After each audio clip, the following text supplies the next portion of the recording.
खबर जियो पाकिस्तान की है।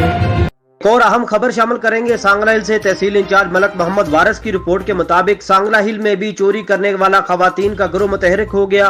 दोमा में मुख्तलिफ क्लॉथ्स की दुकानों से खवातीन का ये गिरोह चोरियां करने में मसरूफ रहा।